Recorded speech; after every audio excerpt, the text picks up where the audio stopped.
Sorry guys, मुझे नहीं पता था कि तुम लोगों में ऐसा कुछ रिचुअल होता है। हाँ, प्रे तो करना चाहिए। हम हमेशा खाने से पहले अल्लाह ताला से प्रे करते हैं।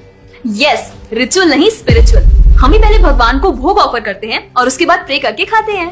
लेकिन तुम्हारा भगवान यहाँ आके कैसे खा सकता है? जैसे वो तुम्हारी दुआ कानों से सुन सकता है, वो वैसे ही यहाँ पर आके खा भी सकता है। भगवान का फॉर्म पर्सनल है। अगर वो कानों से सुन सकते हैं तो मुंह से आके खा भी सकते हैं। उनके कान और मुंह दोनों है। शालिनी, तुम प्रे नहीं करती खाना खाने से पहले? नहीं, लेकिन मेरे चाचा ने एक बार कहा था कि हमको वो गॉड ऑफ फूड को और फार्मर्स को थैंक यू बोलना चाहिए। You mean Annapurna Devi? What? God of food. Yes, हमें उन्हें थैंक करना चाहिए और साथ में फार्मर्स को भी। But I believe in watering the roots. देखो, हम हमेशा क्रिएशन को तो अप्रिशिएट करते ही हैं, लेकिन हम क्रिएटर को ना अप्रिशिएट करना भूल जाते हैं। अभी सोचो, पानी ना हो, हवा ना हो, उपजाऊ मिट्टी या धरती माँ ना हो, तो फार्मर क्या कर लेगा? So I believe that we should be thanking the Creator, the Lord, who is providing us with all the basic necessities. Point. अब तुम किस किस को थैंक करेगा? वैसे भी तुम्हारे 33 करोड़ तो देवी देवता है। बताओ, किस किस को थैंक करेगा तुम? और शांति, तुम बताओ, तुम किस गॉड को मानता है? मैं ऐसे किसी गॉड को नहीं मानती, लेकिन I think Shiva is a big god. See, I am very sorry, but आपने अपने वो बड़े भगवान का स्टोरी तो सुना होगा ना, जहाँ वो अपनी मरी हुई वाइफ को शोल्डर पर लेकर पूरे इंडिया का चक्कर लगा रहा है। अब तुम मुझे बताओ, जो गॉड अपनी वाइफ के मरने पे ऐसे कॉमन मैन की तरह रोता है, वो गॉड हो सकता है क्या? अच्छा, may be, I don't know much about this story, but he is very famous and north में तो राम जी भी बहुत फेमस है ना।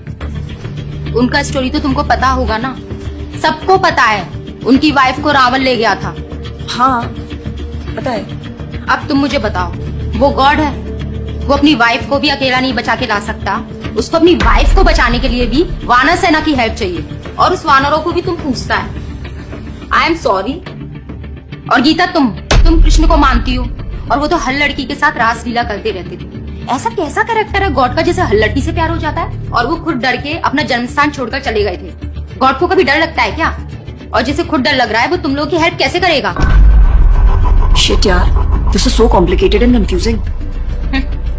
It is confusing because you are following the wrong path. It is very beautiful and sacred. I will show you the right path. Enough, Asifa. I know what you're trying to do. And Shalini, कुछ भी confusing नहीं है। You know what the problem is कि तुझे पता ही नहीं है, क्योंकि तूने आज तक शास्त्र ही नहीं पढ़े हैं। तो पता कैसे चलेगा कि क्या सही है और क्या गलत? जन्म कर्म च मे दिव्यम एवं योवेति तत्वतः त्यक्त्वा देहम पुनर्जन्म नैति मामेति सो अर्जुना। भगवान की लीलाओं को समझना इतना आसान नहीं है। उसके लिए शास्त्रों का अध्ययन करना पड़ता है, और वो भी एक प्रामाणिक गुरु के अंडर रह के उनकी शरण लेके। अब अगर तुमने शास्त्र पढ़े होते तो तुमको ये पता होता कि शिव जी ने जो इमोशंस उसमें दिखाए थे वो शोक नहीं, विरह था। विरह विरह दोनों सेम नहीं होते क्या?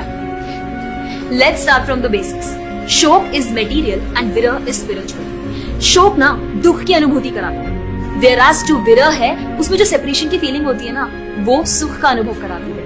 भगवान भगवत गीता में ना शोक करने वाले व्यक्ति को मूर्ख बताते हैं। गतासुन अगतासुंश्च नानु शोचन्ति पंडिता, a wise man never laments for the living nor for the dead. Bhagavad Gita chapter 2 text 11। अपनों की मौत पे आंसू बहाना शोक है, लेकिन वही रामायण देखते देखते जो आंसू निकले ना, वो विरह है। विरह, और ऐसे विरह से हमारा भगवान के प्रति प्रेम बढ़ता है। तो जिस तरह से शिव जी ने विरह को दिखाया था, उसी तरह राम जी भी सीता मैया के जाने के बाद विरह में भटकते हुए रो रहे हैं। और यही नहीं, सीता देवी इतनी प्योर है ना कि उन्हें राम जी के अलावा कोई टच भी नहीं कर सकता था। रावण जिनको लेके गया था वो छाया सीता देवी थी।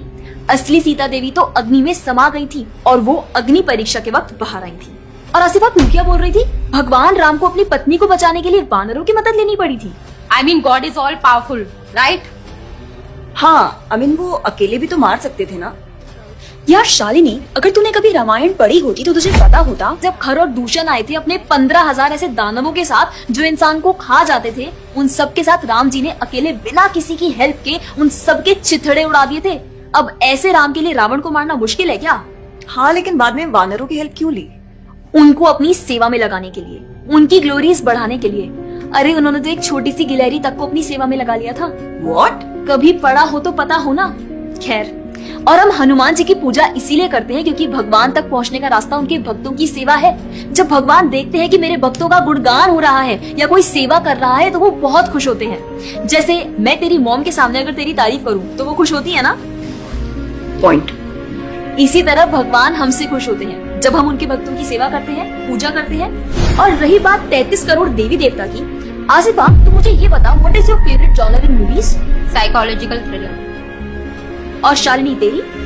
Romantic and comedy. एग्जैक्टली। जैसे हर किसी का अपने नेचर के अकॉर्डिंग फेवरेट जॉनर होता है, वैसे ही भगवान ने हर किसी के नेचर के अकॉर्डिंग व्यक्ति के लिए उसके नेचर के अनुसार वेद और पुराण दिए हैं। और उन्हीं पुराणों को फॉलो करके लोग अपनी देवी देवता की तरफ अट्रैक्ट होते हैं। और ये सभी देवी देवता भगवान की ही सेवा कर रहे हैं। जैसे रोशनी के देवता सूर्यदेव, हवा के देवता वायुदेव, बारिश के देवता इंद्रदेव। जैसे एक सरकार चलाने के लिए इतनी सारी पोजीशंस होती हैं, वैसे ही इस पूरे ब्रह्मांड को चलाने के लिए अलग अलग देवी देवताओं की जरूरत पड़ती है। तो मतलब वो अपनी पोजीशन का मिसयूज करेंगे, किसी भी लड़की के साथ कुछ भी करेंगे, रास लीला करेंगे। Stop it Asifa, now you are crossing the line. तुझे पता ही क्या है कृष्ण के बारे में? जो लोग बोलते हैं कि कृष्ण करे तो रास लीला है, हम करें तो कैरेक्टर ढीला है, उनको बोलो पहले भागवतम पढ़ ले। ठीक रास लीला से पहले भगवान ने गोवर्धन उठाया था। उनको बोलो पहले जाके गोवर्धन पर्वत उठाए। पैदा होते ही पूतना को मारा था, बच्चे से एक मच्छर नहीं मारा जाता।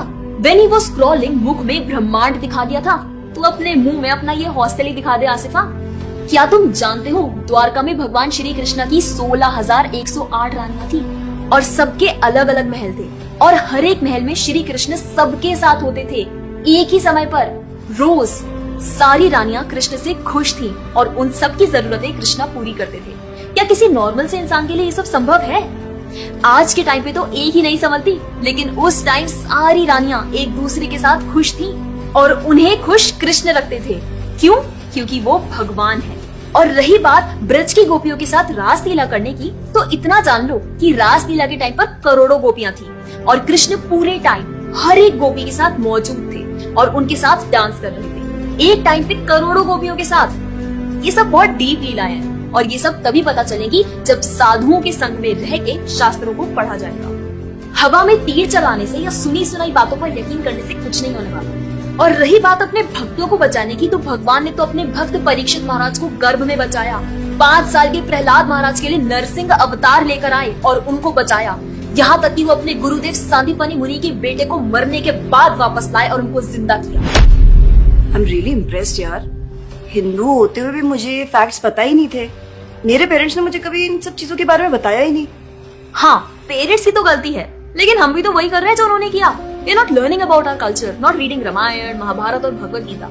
आजकल तो ये सब कुछ रीड करना बहुत इजी भी है यार। Everything is available on our phones. And the problem is that we don't want to learn. और इसीलिए हमें कोई कुछ भी बोलता है और हम उसे मान लेते हैं और अपने बिलीफ को चेंज करने के लिए रेडी हो जाते हैं। एक्चुअली में पता है, किसी का हार्ट ट्रांसफॉर्म करना है तो प्यार से करो, ज्ञान से करो, पैसे और तलवार से नहीं। और अब बारी आपकी है। अगर आप भी चाहते हैं कि कोई एड़ा गेड़ा नत्थु गेड़ा अगर आपको कुछ भी ना बोल जाए, आपका बेवकूफ ना बनाए, तो जाइए और अपने कल्चर के बारे में जानिए, ग्रंथ पढ़िए और अपने बच्चों को भी पढ़ाइए। जाकर इस वीडियो को जितना हो सके उतना शेयर करिए ताकि कोई और लड़का या लड़की इस केरला